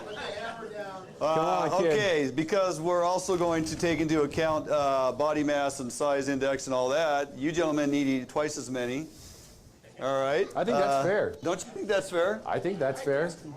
Okay. You got it. You got it. Well, okay. And we have 3 Lamiglas rods over there to choose from, and so the winner gets to select his or her rod out of the 3. And we'll get to that at the break. So, on your mark. This is for 3 minutes. Yeah. Set and go. That a guy. See, look at that effort. Yeah. That's it. This is one of those you can't worry about your clothes. Yeah. I think you're good, kid. Your dad's going to be good if you don't get your jelly on you and give him a Lamiglas rod. Now, they're actually lucky because the original plan was to have them lock their hands behind their back and have to just go in face first with whipped cream on top. But because we could hardly get anybody to come out of the audience and do this, we're going to do a little on the nice side, and they just have to use their hands. So there's good. one. Not bad, not bad. Almost one. You guys are about 30 seconds in. 30 seconds, that's not bad. Huh? That's not bad. Well, you would have 6 down by now. Well, yeah, but I don't chew them. Yeah. They're like bonbons. Oh, somebody wants some water? They're like bonbons. What are we going to do if somebody chokes? Any firemen in the audience this evening? Anybody on duty? No, I'm off duty. I'm bad day to die. I got no skills. You can do it. Yep. All right, no puking. You're doing good, kiddo. I'm proud of you. We're 1 minute in. If it's going to make a difference, I'm going to drop this to 2 minutes total time. Oh, that could be it. Huh? That's a lot of chewing, a lot of dry. Yeah, it's 2 minutes. That's a lot of dry. You're doing good though. Sherry, you better go grab some of that water. Yeah. Yep, Lamiglas rod on the table. That a kid. How are we doing there? You got number 2 Yeah, going you're doing down? good. Yeah. Doing oh good. my gosh, you guys won't eat scones for 10 years. Absolutely will not. You'll be sick of scones. That a kid. Yep. All right, let's cheer them on a little bit. Get You got to dig deep. Come on, Got dig about deep. 3 seconds to go. Wow. Dig deep. The This chewing is part's the not hardest part. easy. I think the chewing gets in the way. I think it's just a bite and swallow thing like a Tylenol. It's like a Yeah, Tylenol. stop wasting your time. Quit your chewing. Yeah, that whole chewing thing is overrated. No choking. Yeah. What's that? Yeah. I We bet they'd thought trade about that milk, but also thought about the whipping cream. All right, you guys got about 15 seconds. Oh man, it's a tight race right here. 1, 2, 3. It is awful tight. Oh man. All right, 10 Man. seconds. I'd quit breathing and keep chewing. Yep. That's all you gotta do. You're talking 10 seconds. We got some people that want a Lamiglas rod. I'll give you half a 5, pizza in 10 4, 3, 2, 1. Hands down. Oh, I think we have a pretty clear winner there. Yeah. Huh? Wow, that's an A for effort, Dad. Oh, yeah. What'd you do to prepare for this? Did you watch the Kobayashi training video? Yeah. Are you all With the about that? hot dog? Huh? Yeah. That's what I Fantastic would've done. job. That was All good. right. That was fantastic. We'll get you guys some water. We're going to jump out for a quick break. Let me get back over here into the camera, Good job, Big kid. J. You were still my favorite. Yeah, absolutely. Well done. Give him a round of applause. Excellent job. Hands down, the very first historical and soon to be repeated scone eating competition here You're at not the gonna take Western your Washington scones with you? Fairgrounds. You guys You done? can play the scones. All done? I was just making sure. Yeah, absolutely. You never know. Absolutely. That's good. Oh no, I'm good. Thank you. All right, we'll select that rod at the break. Well done. Well, we haven't. It's all closed up. The cooler. Oh, okay. Well, we'll figure Well. something out. All right, well done. We're going to jump out for a quick break. We come back. We are going to clear the table. We're going to get Bobby Kratzer in here. Who has twitched for Steelhead? Anybody? I think one guy in here has. He's Yeah, right I think there. one guy or two or That guy family. right there. Yeah, the Kratzer family. Kratzer guy. Yeah, that'll work. So really insightful information coming with Bobby Kratzer. Don't go anywhere. We'll jump out for a quick break. We'll be right back, coming live to you from the Washington Fairgrounds at the Washington Sportsman Show right here on FHN. A Northwest favorite for almost 40 years, Arima boats are manufactured with pride right here in Bremerton, Washington. Arima Boats offers all of our boats with Honda outboard packages so that you can take full advantage of the reliability and 5-year top-to-prop warranty from your Honda outboard.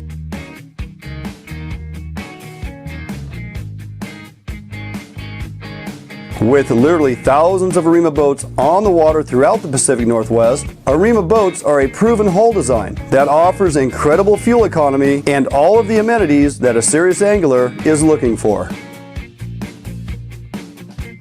All Arima boats are built without any structural wood materials. That is why we back our boats with a lifetime warranty. All of our Arima boats are designed to maximize deck space while also providing ample seating. Contact us today at Arima Boats for all your boating needs and let us help you get out on the water.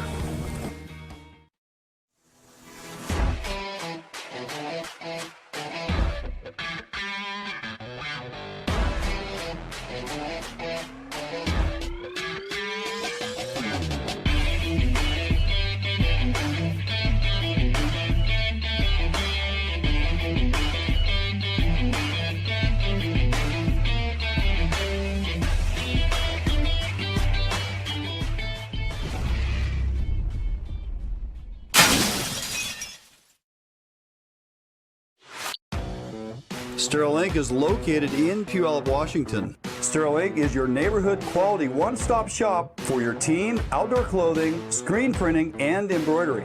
At Sterling, we are passionate about the outdoors and our environment. We only use environmentally safe products. If you fish, chances are you're getting a discount. At Sterling, we take pride in working with the customer to get you exactly what you need. Let us help you with all your screen printing and embroidery needs at sterlingprints.com. All right, we are back here, Washington State or Washington Sportsman Show. I would say Washington State Fairgrounds, so confusing. But I want to introduce our next guest, Bobby Kratzer. How you doing, buddy? I'm doing fantastic. Thanks for taking the time. I know you've kind of had a grind of a schedule. You're doing seminars every day. You're at your booth. You're saying hi, shaking hands, the whole deal. But you're willing to come in here at 8 o'clock at night and sit down and talk with us. So appreciate it, man. Appreciate it. So you have kind of revolutionized the whole twitching deal. I mean, historically, backing up, when people finally realized you were the man that brought it to the state, they're like, who? What? Yeah. No, he did. You guys have been doing it up in Alaska for a long time. Yep. And started doing it out there, and I love the story you tell about kind of the evolution of it. You know, you'd take clients out and you'd kind of, introduce them to them and say, hey, just kind of keep this on the down low. But eventually clients are going to talk or use it and show friends, and they tell two friends, and so on and so on. And so you did a pretty good job for 15 years. Yeah, you really did. 15 or almost 20 years, I kept it pretty quiet. Yeah, no kidding. And so when guys like me first found out about it, it was, coho, right? And then you do it for a few years, and next thing you know, hey, chum are pretty gnarly and aggressive. And oh, by the way, these Chinook really like to hit nice big hoochie jigs that are twitched. And time and a place, right water, all those things, conditions. I still don't know if there's a lot of folks twitching for steelhead. There's not. And how long have you been doing that? Yeah, looking back, how long? Steelhead? Yeah. On and off for the last 15 years. Yeah. And I see you got a big, what is that, a half-ounce jig or 3/8? Half-ounce. Okay. Big marabou tail coming off of that, rabbit fur? Rabbit fur. Okay. Yep. And is that typically a, big profile pattern you'd use for steelhead? Yeah, typically for winter runs, particularly because of the colder water, right? A bit higher boiling water, so I want a larger profile. Summer runs, I narrow it down. Okay, so you twitch for summer runs as well. Gin clear water, smaller profile. Yep. You go down to like a 3/8 jig? Any smaller? For summer runs, I'll go all the way down to 1/4 ounce. Do you really? Yeah. Interesting. Okay. Yep. Walk through the setup. Basically, same rod you'd use for coho? Yeah, exactly the same. No different. 7.5 foot long, 7.6 foot rod. This One is piece. one of the new Okuma X series. Yeah. So they just came out on the market. It's super light. Yep. Your twitching is hard on your arm. Yeah. Do it all day long. So the lightest rod you can have is better.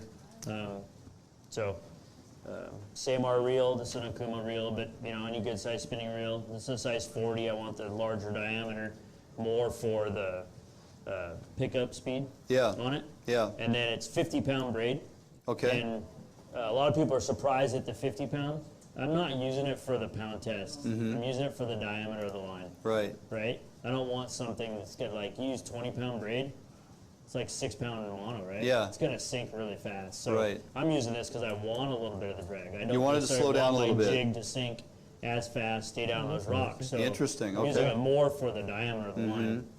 And then I have about a 6 foot mono bumper on top of that. Gotcha. So, and only 6 feet, because when you reel up to it, whenever you're tying a bumper like this, particularly with twitching, this knot, if it stays out of your reel, you're in good shape. But because you're twitching and reeling in slack line, if it gets down in your reel, and that little bit of slack in there, that knot eventually catches one of those loops, pulls it out, and you have this big gnarly mess. out Makes a here. mess, yeah. And then you're like picking it all out and wondering how it happens. As soon as I shorten up on your bumper, you don't have that happen. Oh, good point. Great Okay. little tech tip. Yeah. Yeah, great So little about a tech six. tip. What pound test on your bumper? I'm using 15. Okay. 15 P-line CXX. Yeah. You notice any difference between hatchery or wild fish on the aggressive take on the twitch jig? No, I mean, they're not at all. fish, right? They're just going to Yeah. hammer it. Yep. Reactionary bite, much like coho. Yeah, just like a, and it's, I mean, it's a lot like a spinner or a spoon. It's something that's moving through the water. It's Right. darting around, right? You're picking up that aggressive reaction out of them. Yeah. You know, so where it really happened was, you know, you're fishing for cohos, late cohos. We always have a few steelhead Starting to sink show in, up. right? Yeah. So every year, I'd catch my first steelhead on a twitching jig. Every year, I'd catch my first winter run while fishing for cohos. Makes sense. Pretty soon, I'm catching as many steelhead as I am cohos, and I'm like, well, it looks like it's time to go steelhead fishing. Yeah, they're here. Right. No more silverfish. Let's go steelheading. Right. And then it took me a little while to think, well, heck, if I'm catching those early ones like that, why aren't I doing this more often? Right. And so I started playing with it, you know, on and off throughout the year, and kind of dialed it down to now when I use it, where I use it, and so forth. So Talk about the type of water that's conducive to twitching for steelhead. Where are you finding these guys that are jumping on these jigs? mostly in either smaller pockets or flats that are like 3 to 4 feet, rocky, bouldery flats. You know, working them around rocks, working them through those flats and stuff. Yeah. Don't necessarily fish the big roiling water with them. I don't. So, you know, twitching for steelhead, I'll tell anybody, if anybody thinks that I'm twitching for steelhead and that's all I'm doing because it's the best technique out there for steelhead, it's not. Right. Right? It's an option. I'm not going to tell you. It's just another technique that you can utilize. Yeah. A lot of times I might float fish through a flat or whatever, and before I leave, I'll say, hey, pick up that twitching rod. It'd be no different than throwing a spoon or a spinner through there. Sure. I just throw a twitching jig. Yeah. Another presentation. Just Yeah. give them a different look. Yeah, and a lot of times you'll pick up those aggressive fish that didn't want something just floating by, but they wanted something with more movement, more darting action and stuff. And I don't do it much this time of year, and I explained that a little bit. This time of year, particularly for your wild fish, most of them are going high in the system, so they're moving. They're not laying in the kind of water that this works really well in. Cruising, yeah. So more as I get into February and March, in April, when fish start to slow down a little bit, start to hold a little bit, that's when this technique starts really paying off. Yeah. And do you use mostly like pinks and stuff? I mean, is that your standard steelhead colors, or does it vary just like the other twitching jigs for coho? It varies. Pink is a good color with good, when it's got a lot of color in the water, pink's a great color. Pink and white's a good color. But more often than not, I'm gonna fish a purple. Black and blue. Yeah, baby. I like those. I was just curious if it You matched. can just twitch your shoe and Just twitch your shoe, just hang it over the No boat. place like home, right?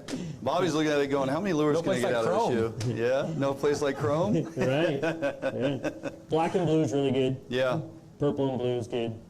Dark purple, that kind of stuff. But anything that's got color in it too. What's the minimal visibility of water that you'll actually twitch? For steelhead, probably 2 feet. Yeah. Yeah. I want a little visibility for them. They're not like salmon because they're not stacked in there like salmon. Right. Salmon, Right. you give me a foot and I'm going. You're good. Yeah. I'm good, and I got colors that work Right. in a foot of visibility for salmon. Yeah. Steelhead, you want a little more visibility. They're just not as thick as salmon are. So you got to search for them. Picking pockets, right? Picking pockets. Cadence-wise, as far as your twitching, no different than doing any other twitching like when you're twitching for coho. Same exact cadence. Yeah. Yeah. Why don't you walk us through kind of your presentation, how you do that? A lot of folks are misinformed in how they do that. They let their gears sit on the bottom, hit bottom all the time. They, have too fast or too slow of retrieve. Yeah, walk us through that. How much line you do or don't pick up. Give people a. So So to start off with, the first thing I do with my hand is I don't grip the rod really tight. It's really loose in my hand. Because I'm doing this all day. The harder you grip, the harder your hand's gonna hurt, right? So loose in your hand. When you cast out, hit the water. As soon as you hit the water, you're twitching, right? And the reason, don't just let it do not let it bottom. sink. Let it sink. Go ahead and let it sink, guys. Because we can sell a lot of jigs, right? Right? As a manufacturer, let it sink. Let it sink. Let it sink. From Yakima Bait's messages, let it sink. Let it sink. YBC says let them sink. You hit right away, and here's the reason why. For me personally, like when I'm fishing a lot of those spots, they're semi-shallow spots, they're not super deep. It's kind of like somebody coming up and knocking on your door, right? You're sitting there watching TV, knock on the door, boom, you're looking until somebody knocks. When a jig hits the water and it drops into their zone, they're looking right away, right? So move that jig right away. As soon as it hits the water, I'm starting my twitch. Control my depth by how much I reel, not by how much I let it sink, right? So to hit right away. Rod casts out to the water's edge. As soon as you get, it's right down here, right at the water. As soon as it hits, my cadence is the same.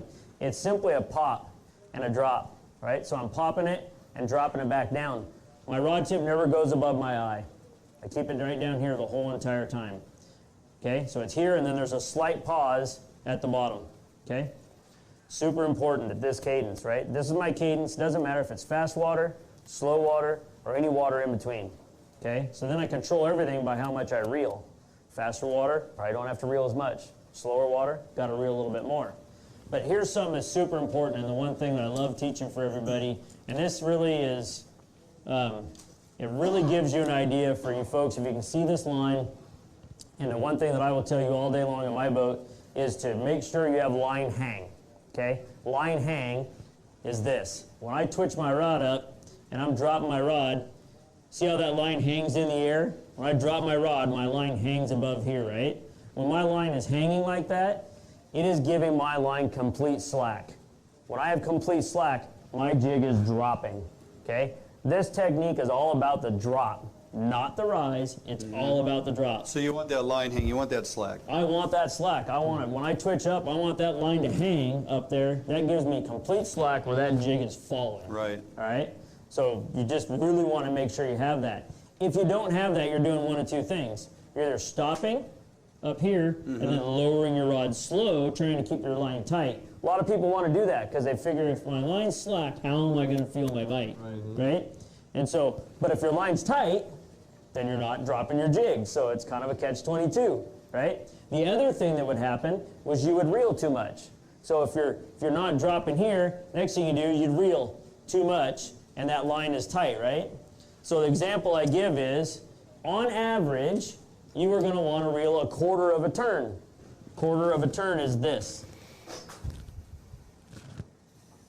Right? Not this, right? Which is what a lot of people want to do. They think they're doing a quarter of a turn. No, it's not a quarter of a turn.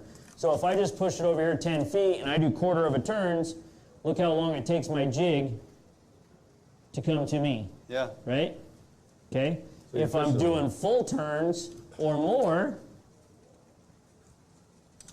yeah, it's here right away, right? Well, So, especially with reels today and the fast line pickup, Oh, yeah. the ratios a lot of them have, you know, they're picking up lines so fast, it Right. totally makes sense. and so if I had a picture here and you have your surface up here and then and the ground down here is my fish, or the bottom of the river, and my fish are laying down here, trick is to cast over there and have my jig come all the way across the river to me and be 3/4 deep in the water column. Yeah.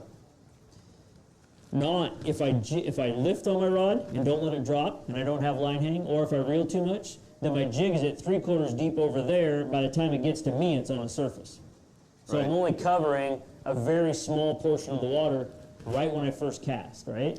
So that's the trick. And unfortunately, that's the trick, and even in any seminar I do, that's the thing you can't teach people, right? Because you have varying currents. So when I say quarter of a turn is just a general rule, and then you're going to have to vary it from there. There are some holes I don't ever reel at all. Just jig, slightly cast downstream, jig it across. Let the current push you through, and it won't ever touch the bottom. Yeah. There might be another hole where I got to reel half a turn because it's a little too slow. Talk about don't ever, you know, it's not like drift fishing. It's not like, you know, we're not casting upstream, correct? It's No. a downstream presentation. Downstream swing across. presentation. Yeah, and then two reasons why. Number one is it like helps move it through, right? Right. The other reason it is, for me, is this is a predatory or a feeding reaction extinction. So if my fish are over here below me, and I throw here, and I'm working my jig across the front of those fish and coming away from them, it's a predatory reaction for them to move to grab the jig, right? Yep.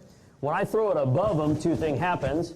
Us manufacturers love it because you're gonna snag all the time when you throw upstream, because the current's pushing it down at you. So now I gotta reel 2 times faster.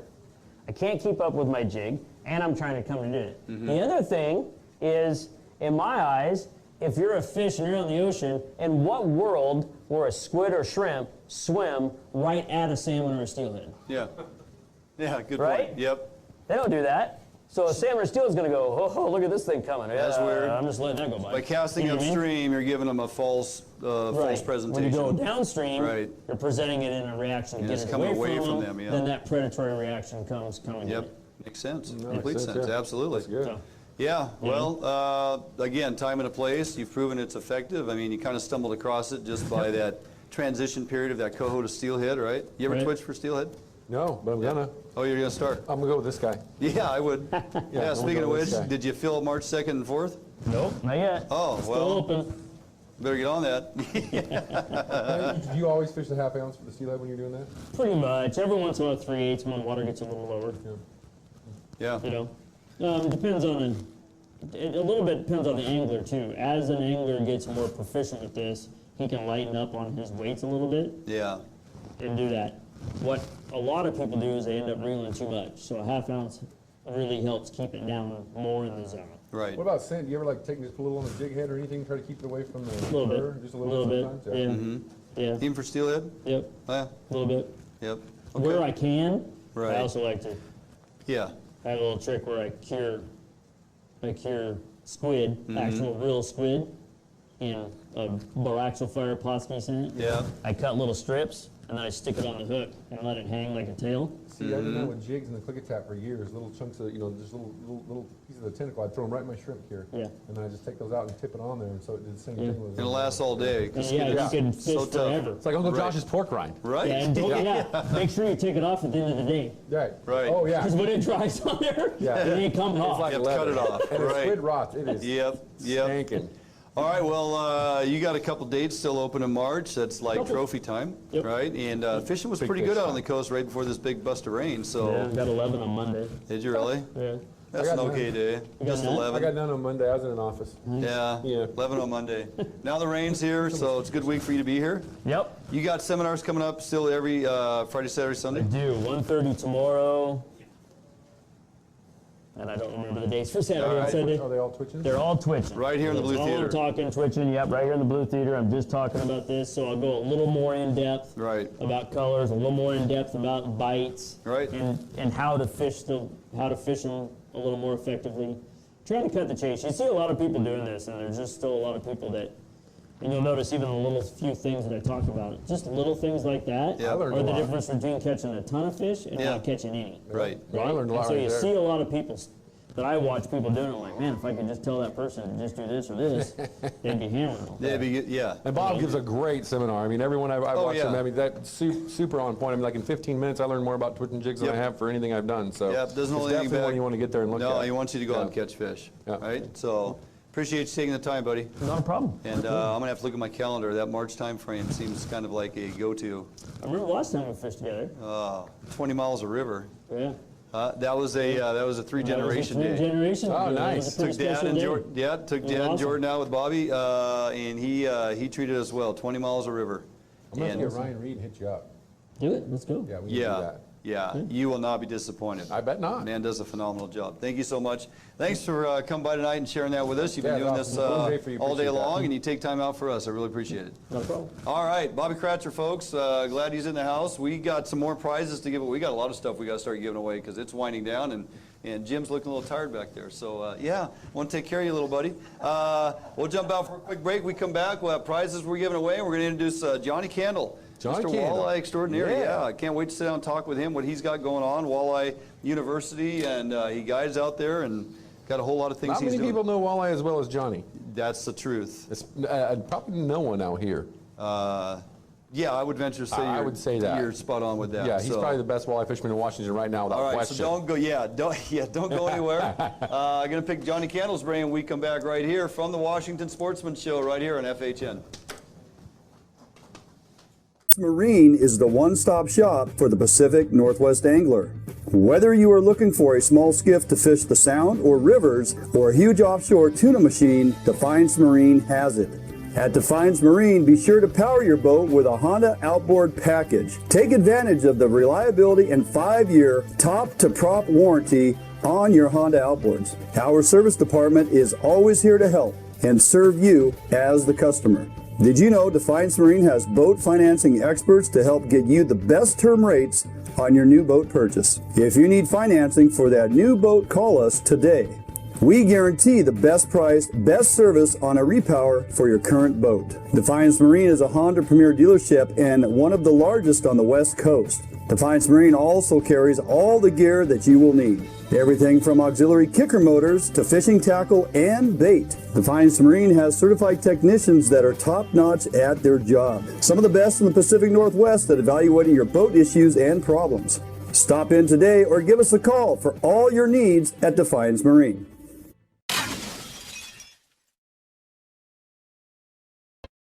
At Metals Supermarkets, we understand your need for fast access to a wide variety of metals. So we've made it easy. Our network of stores carries a wide variety of metal in all different types, shapes, sizes, and grades, with no required minimum order size.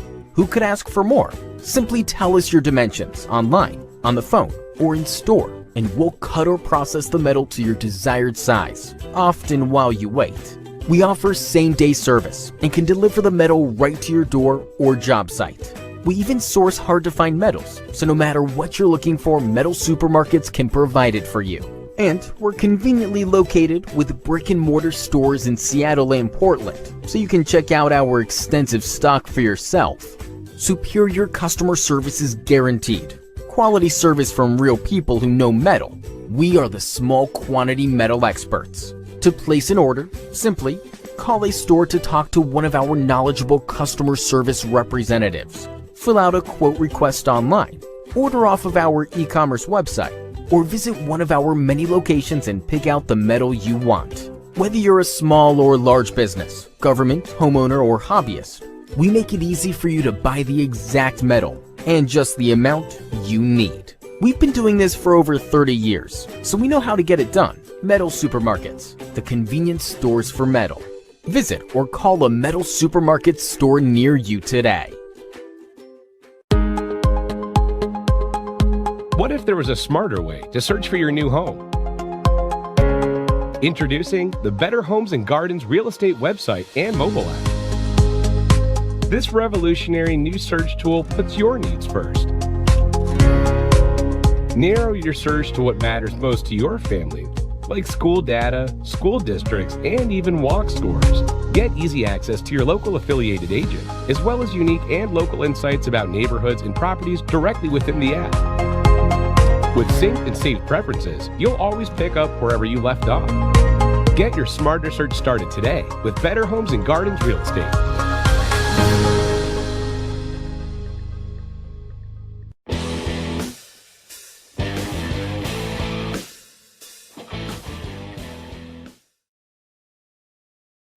All right, welcome back to Fish on Northwest here at the Washington Sportsman Show. We're kind of wrapping things up here, giving some prizes away with our dwindling audience. It's getting late, man. People have been here all day. It's all good. It's good, though. I mean, we got plenty to talk about. Johnny Candle, pleasure to meet you the other day, and I thank you for taking the time to come join us here in the traveling studio. Yeah. Good to be here. Yeah, so a little history about you. I kind of looked you up. You know, I've seen some of this, like the Walleye University or school that you put on over there at Potholes last fall. I was kind of following that to see how that was going to materialize, and that whole concept is really intriguing. I mean, you're bringing people there with their own boats. You're dialing in their electronics. I know you're with Humminbird, right? Right. Yep. If a guy like me shows up with Garmin on my boat, doesn't matter? We'll figure it out. You'll figure it out. Yeah, we've got, well, I'm fairly connected. I've been at this game for 26 years now and know people all across the country that use every brand. And obviously, sponsorship game is what it is, right? Sure. I'm not going to say I don't believe in what I use, but no one makes junk anymore. You're not in business very long if you don't make good stuff. So Lowrance, Garmin, they all make good stuff. And I know enough people across the country. I have people that help me teach these classes that are experts in things that I'm not, so I can get good quality information to people that need it. Bottom line is they all work the same way. Sonar. Sound goes in the water, bounces off, something comes back, and we teach you what it's going to look like. Biggest rule of fishing, the one thing people seem to miss the most, I don't care if it's salmon, steelhead, if it's sturgeon, if it's walleye, if it's bass, first rule of fishing is you can't catch them if you're not over them. Yeah. Right? People ask me all the time, why do you catch more fish than I do? I go out on the lake all the time, you seem to come in with fish, I don't come in with fish. And I look right at them and say, well, I've never seen you next to me. Good point. So I don't know where you were fishing, but I know where you're at. Yeah. But if there were no walleyes under you, they were obviously under me because I caught them. And I'm not saying that to be mean. It's just the first fact of fishing. If you don't put your bait in front of a fish, you can't catch it. Well, marine electronics nowadays have come so far, you better know they're there before you start fishing, whether it's side imaging, down imaging, regular 2D sonar, 360. Some of these companies have directional sonar now. So you can literally see under docks if you're bass fishing.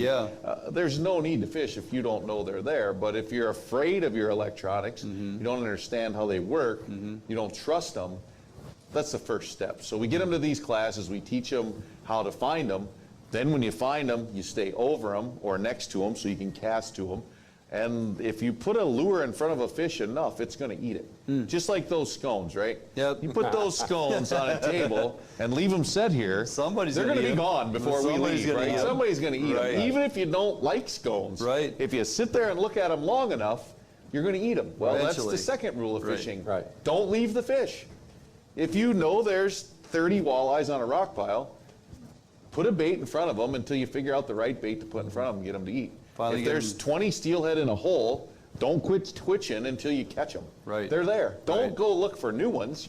They're there. Don't leave fish to find fish. Stay on them. That's right. How many of these classes do you put on a year, you think? I do 3 a year. I do 2 in the Midwest. I do 1 in North Dakota where I live. I do 1 in Minnesota, very popular walleye destination. And then I started the one out here 2 years ago on the Columbia River. That one was pretty challenging because river fishing isn't for everyone, right? You've got current, you've got water levels, you got this, you got that. It was a good class, but moving it to potholes made a huge difference. Lake fishing so much easier, boat control's a lot easier. You're learning, and I think the river was just too challenging to learn too much. So we're going to stick up potholes again this fall. Oh, you are? Yep, we're going to come back again, 3rd week of October. How was your turnout last year? We had about 13 people. The class is limited to 20 because they don't have a teaching facility, right? I don't have a classroom this big to put 50, 100 people in. So, and a small class is better. It's more one-on-one. And the concept, like you said in the class, is we get in your boat with your equipment. That's what makes them so much different than anybody else's class. It's real easy to teach in a classroom and hope you remember. But and it's also real easy to put you in my boat and take you out there and show you how to do it. But how does that help you when you go home? You're going, man, Johnny had this and he had that and he had these beautiful rod holders and his boat was all decked out and everything was in the right place and mine's not quite that way. Well, I'm going to get in your boat and I might have to scratch my head a little while. I might have to zig and zag. Some of these big thunder jets and Hughes crabs, and North Rivers and all this stuff. I'm like, man, I don't know how we're going to keep this thing where we want it, but we'll figure it out together. And by the end of the day, dang it, we're putting walleyes in everybody's boat. It's really cool, especially out this way. Last year at Potholes, we had 13 people in the class. 6 of them caught their very first walleye ever. Is that right? At our class. That's out fantastic. of their boat with their rod, with their reel. Man, if that doesn't get you fired up to go do it after the school is over, I don't know what does. It's a lot of fun. It's like, master your craft. Whatever it is you have, those tools, you can adapt them to, fish, you know what I mean? Sure can. You can take a steelhead rod and turn it into a bottom bouncer Sure rod. can. You can do those things. A lot of the trout and salmon equipment translates pretty good to walleye fishing. It might not be spot on perfect, but I try to make an effort to tell people you don't have to cash in all your salmon steelhead stuff, right? I control lead core with a salmon trolling rod, Sure. right? I can bottom bouncer fish with a steelhead. I do it all the rod. time. Yeah. Jig fishing, maybe not so much. not so much. There's a few things you might want to tweak, but you don't have to throw it all away and start over. But even those twitching rods will work for jig fishing. Heck yeah, they would. Great. They'd be perfect for jig fishing for walleye. You're still guiding on Devil's Lake? I guide on Devil's Lake about 100 days a year in between the schools and the tournament season. I still fish a full How many tournaments you in, you think? About 6 a summer. Yeah. I hate comparing myself to somebody that's out of my league, but similar to a Tiger Woods, I've been at it 26 years. I don't have to fish every weekend anymore. So I pick and choose the tournaments that make the most sense just to stay active. Sure. At this point in my career, I hate to say this, but it's not about winning anymore. Right. It's about being out there, being competitive, staying sharp. And I'm still learning too, right? When the next hot technique comes out, I'm not going to learn that sitting at home on the couch. You learn that by being at the tournaments, and I hate to say it, but by getting your butt kicked by somebody else. Yeah. Right. That's what drives you to learn and be better. So I try to stay out there on the tournament trail just enough that I'm still seeing what the guys are doing, what's new, and then I can help teach that to other people. So walleye is definitely like your favorite fish to go after? That's my go-to. Yeah.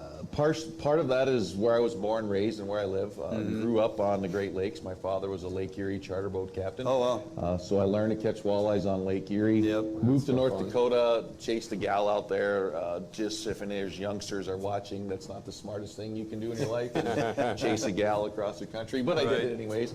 Ended up in North Dakota, and of course, largemouth bass. We've got 2 lakes in the whole state that have them, so you're not going to tournament fish for those. Right. So the walleye are what I cut my teeth on. It's what I do. Is it my favorite fish to catch? I don't know about that.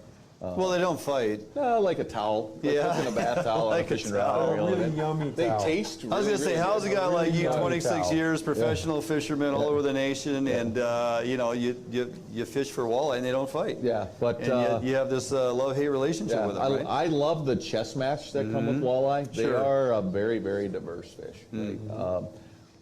I'm not a salmon or steelhead expert, so I won't really draw parallels to them. But largemouth bass, pretty easy. You find a weed, you find a log, you find a boat dock. There's Probably usually find bass fish, there. right. Right. Smallmouth bass, same kind of thing. Find a rock pile, there's smallmouth bass there. Walleye, I've caught them 1 foot under the surface over 50 feet of water. I've caught them dead nuts on the bottom in 80 feet of water. I've caught them next to weeds. I've caught them over rocks. I've caught them over mud. I've caught them over sand. You catch them in current. You catch them out of current. You never know, and you'll catch them in 3 different spots in the same day, right? Versatile. Shallow, deep. Yeah. So it's a chess match, and that's kind of, it's the battle of wits, you against the fish.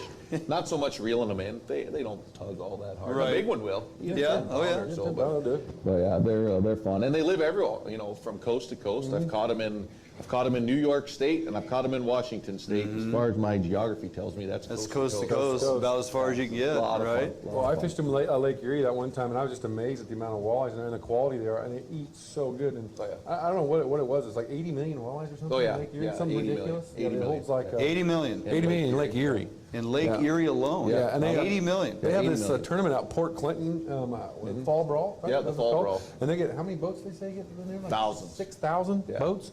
Yeah, This you walleye buy a tournament? ticket and you can fish for weeks. So all those folks that are out there fishing and retaining walleye, they have slot limits that you can retain. You know, every for their- state's a little bit different. Yeah. It all depends on the fishery, right? So you look at a place like Lake Erie, they don't have any slot limits, but they have a closed season or a season where the limit is less during the spawn. Oh, okay. And then they have a 5 fish per day limit. Okay. But you look at some places, Minnesota, the Dakotas, they might only allow you 1 trophy fish a day, so like 1 fish over 20 inches. Yeah. Rest of your limit has to be smaller. And most places we travel, 5 fish a day is about standard. Yeah. And quite honestly, you don't need many more than that. No, that'll make I a don't fish really fry. want to make your show a big political thing, but I do follow. We do. Go ahead. I do follow the fishing out here a lot because I've come out here. This is my 10th year at this show. Okay. This will be my 8th year at the Portland show in 2 weeks. And I like what's out here, and I think you guys have a great thing. And I'm finally starting to see the attitudes towards warm water fish come around a little bit. Yep. I saw a lot of stuff on social media years ago, 100 fish in a cooler, 120 fish in a cooler. Yeah, I'm not going, good, man. come on, people, really? No. I mean, you obviously love catching them because you caught 100 fish today, but you're really going to eat 100? I can't eat 100 walleyes in a year. Is that your favorite fish to eat? I mean, walleye it's right up there. It's right up there. Where do you perch or walleye? I'm a walleye guy over perch. Yeah, I like but I'll tell you right now, these salmon you guys have out here in this river are absolutely phenomenal to eat. And pretty tasty. I started doing a little red fishing in the off season. I think my future might hold a part-time life in Louisiana because I really love that. Yeah. And those redfish taste really, That is really something I good. definitely do. Yeah. I'm kind of trying to convince my wife that we need to learn to speak Cajun. And I watched that movie, The Water Boy, about twice a week. There you go. Just to figure it out. I'm getting pretty good at it. Water Boy. So, right on. Yeah, I love it down there too. You got some seminars going on here, right? I do. I'm on the walleye tank once tomorrow, I think 5 o'clock, 2 times on Saturday and once on Sunday. Okay. And, I'm going to let the guys like Jarod and the local guys talk about the standard, everyday kind of techniques. You know, the bottom walkers and spinners, the max lures, smile blades. You guys make the hammer time spinners, right? All that stuff. Great stuff. Catches fish day in and day out, and it's probably what you should start with when you're walleye fishing. But I kind of take the tournament slant, some of the techniques we use on the road. Might not catch the numbers of fish, but maybe a little bit bigger fish. A little more hands-on, not sticking the rod in the holder and dragging something around. More casting, reeling, artificial lures. More like bass fishing for walleyes. I love to feel the bite and set the hook. Don't get me wrong, trolling's a great way to catch them. I've got a lot of trophies on my wall that I won trolling plugs or spinners. But man, that hand-to-hand combat, that twitching for steelhead, that's right up my alley. Yeah, you can't beat the tag. I mean, rod holder, right? I love feeling the bite. That's well, what that sense of accomplishment too. Like even if you get bit and you don't stop it, you did it right. Oh, I'm on the right path. What was I doing there? What was I doing? Yeah, right. I tricked them. That's when the wheels start turning. How soon until that information comes out for your fall walleye school? I got flyers and registration forms here at the show, so swing by. I've got them at the Max Lure booth.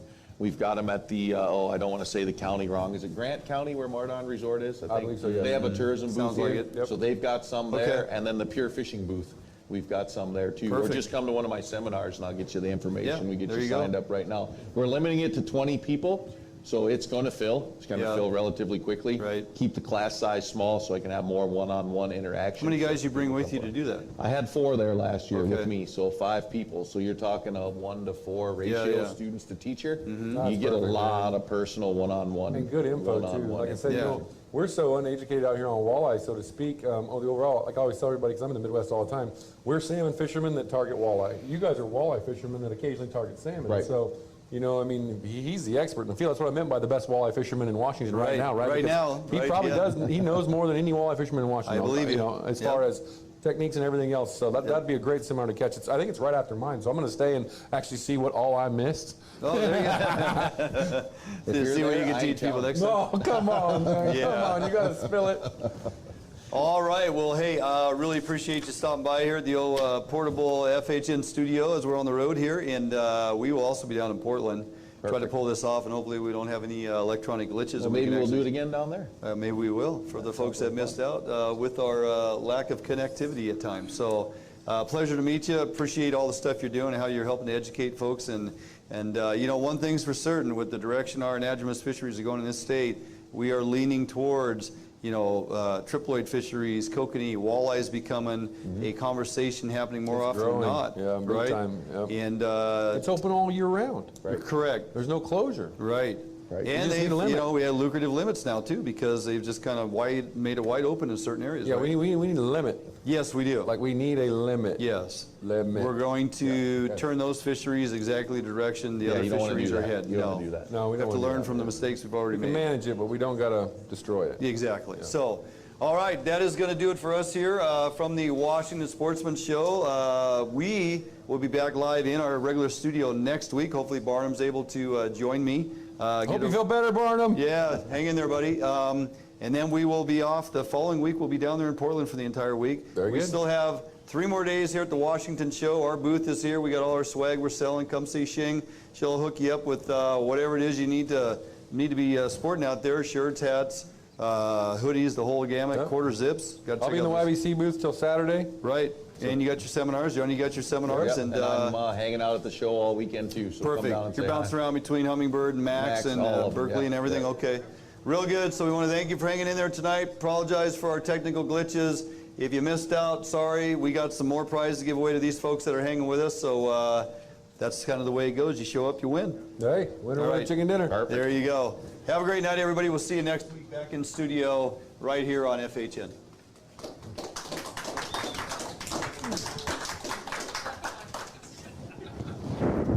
All right, let's get stuff away.